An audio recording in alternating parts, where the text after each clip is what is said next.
yung sunog oh. Ayan oh, sa may likod talaga mismo ng Shell oh. Ang dami pang ano, bumbero. Eh, wala, tupok na oh.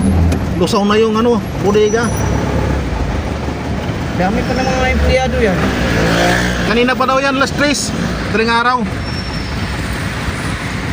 Kaya sobrang traffic dito ngayon. Sarado yung Roosevelt. Ano na pag ano po? Pagpasok ko mausok yung taas. Langit. Pipiliin yun eh. Nasabog ko kasi yun eh. Bakit ka ba naman? Ano yan siya, stock ka ng mga ano, mga proceed yung galing sa mga ano, galing sa customs. Yung mga imported na mga karne, gulay, dyan ang papasok yan. Ano, ang lakas pa rin ng apoy sa loob.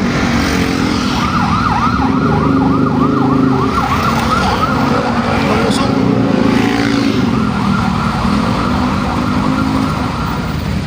Ubos talaga oh.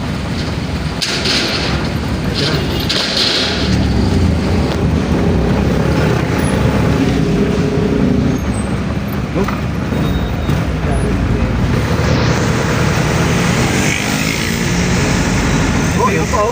Upay pa oh. Yapay pa oh. Oh. Hanggang maghapon na yan dyan.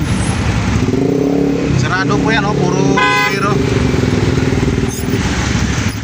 Ayun guys oh, yung ano, nasunog oh. Ayun oh, usok pa. Marami pa rin mga bumbero nagbabantay. Nasa ano pa naman, gasolinahan.